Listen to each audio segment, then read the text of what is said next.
Bismillahirrahmanirrahim. Assalamualaikum warahmatullahi wabarakatuh. Perkenalkan, nama saya Rahma Maulida dari kelas PGSD 5D dengan NIM 1054011112419. Pada tugas kali ini saya akan sedikit menjelaskan mengenai penyakit-penyakit apa saja yang sering terjadi pada anak sekolah dasar, bagaimana apa penyebabnya dan bagaimana cara menanggulanginya.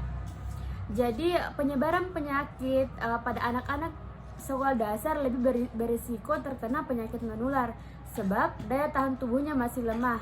Terlebih lingkungan sekolah merupakan tempat yang rentan bagi anak-anak untuk tertular penyakit, mulai dari jajanan yang tidak sehat, lingkungan yang kotor, hingga interaksi yang tinggi dengan teman sekelas. Penyebaran penyakit menular di sekolah sangat rentan terjadi, baik dari teman sekelas yang sedang sakit atau lingkungan sekolah yang tidak bersih. Oleh karena itu, di sini orang tua harus berperan penting bagaimana supaya selalu waspada dan melakukan berbagai langkah pencegahan agar kesehatan anak tetap terjaga. Nah, beberapa penyakit yang sering terjadi, yang pertama misalnya seperti cacar air. Jadi cacar air di sini merupakan salah satu penyakit yang penularannya rentan terjadi di sekolah. Pada umumnya terjadi pada anak di bawah usia 12 tahun. Jadi masih pada sekitaran anak-anak sekolah dasar. Penyakit ini sangat mudah menular melalui percikan cairan yang keluar dari mulut atau hidung saat bersin dan batuk. Kontak langsung dengan cairan dan benjolan cacar yang pecah dan berbagi pakai alat juga bisa meningkatkan resiko penularan. Misalnya saling meminjamkan misalnya pulpen, buku juga bisa menimbulkan, karena kontak langsung ini bisa mengakibatkan terjadinya penularan. Jadi adapun beberapa gejala yang biasa terjadi pada anak-anak saat terkena cacar air, yaitu demam, sakit tenggorokan, pusing, sakit perut yang disertai munculnya ruam kulit dan benjolan kecil berisi cairan bening. Saat terjangkit cacar, biasanya anak akan merasakan gatal yang luar biasa. Namun jangan sampai anak-anak menggaruk benjolan yang muncul, sebab akan menimbulkan bekas luka bila sampai terinfeksi bakteri. Kemudian penyakit yang kedua seperti batuk, pilek, dan radang tenggorokan. Jadi batuk, pilek, dan radang tenggorokan ini sangat biasa terjadi pada anak sekolah, umumnya sekolah dasar. Ketiga penyakit tersebut biasanya merupakan gejala dari flu. Di sini flu mudah sekali tertular melalui udara, misalnya ketika orang yang sedang sakit flu, batuk, dan bersin sehingga mengeluarkan kuman penyakit jika terhirup dan masuk ke tubuh anak. Saat daya tahan tubuh anak lemah akan menjadi pemicu semakin cepatnya penyakit ini dapat tertular kepada anak tersebut.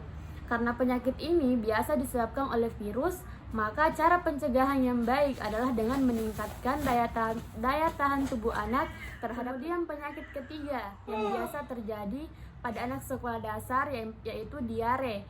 Di sini diare merupakan gejala umum yang disebabkan oleh banyak hal. Misalnya intoleransi terhadap makanan, misalnya laktosa, atau alergi makanan, infeksi bakteri dan virus, hingga karena penyakit pada usus. Diare cukup sering terjadi di sekolah sehingga cenderung tidak dianggap serius. Padahal jika tidak ditangani, anak yang terkena diare ini bisa mengalami dehidrasi yang serius. Jadi supaya anak kita tidak terkena diare, ajari si kecil untuk cuci tangan dengan sabun, menghindari jajan di tempat sembarangan, dan menyimpan makanannya dengan benar. Itu adalah beberapa cara untuk mencegah sehingga penyakit diare ini tidak marak terjadi. Nah, baik, itulah mungkin beberapa jenis penyakit dari sekian banyaknya jenis penyakit yang sering terjadi di sekolah dasar. Tetapi saya hanya menyebutkan 3 dari beberapa yang sering terjadi. Adapun cara pencegahan untuk menghindari penyakit-penyakit yang sering terjadi atau untuk mencegah penyakit itu tidak terjadi, yaitu agar anak tidak mudah sakit dan terhindar dari berbagai penyakit menular seperti yang saya sebutkan tadi, ada beberapa langkah pencegahan yang harus kita lakukan atau yang dapat kita lakukan untuk mencegahnya. Yang pertama, kita harus mengajarkan anak pola hidup bersih dan sehat dengan membiasakan diri mencuci tangan setiap saat. Kemudian yang kedua, pastikan anak mendapatkan vaksin sesuai jadwal. Kemudian yang ketiga, Ajarkan anak agar tidak terbiasa berbagi barang pribadi dengan teman-temannya.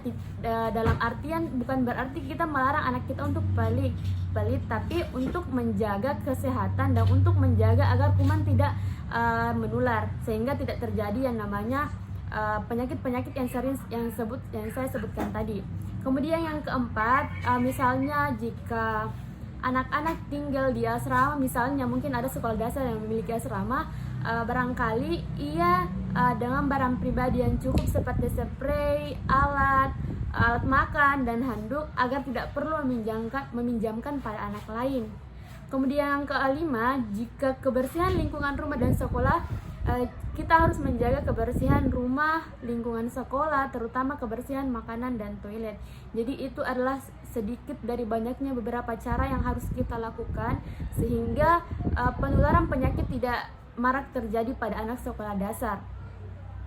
Kemudian saat anak terkena penyakit menular atau penyakit yang sering terjadi di sekolah, biarkan ia beristirahat hingga misalnya gejala-gejala yang muncul itu bisa membaik sehingga tidak menularkannya ke teman-temannya di sekolah. Jadi sebisa mungkin harus dibiarkan istirahat dulu sebelum lagi melanjutkan pelajaran. Kemudian bila anak Anda menunjukkan gejala yang diduga berkaitan dengan penyakit menular di sekolah yang telah disebutkan tadi, segeralah bawa ia ke dokter. Jangan sampai ada gejala-gejala serius yang muncul yang tidak kita ketahui sebagai orang tua.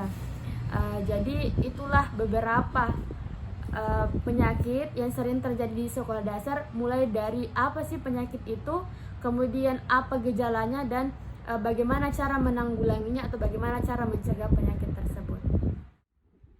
Baik, terima kasih. Itulah sedikit penjelasan yang sempat saya sampaikan untuk tugas pada hari ini. Kurang lebihnya mohon dimaafkan. Wabillahi taufiq wal hidayah. Wassalamualaikum warahmatullahi wabarakatuh.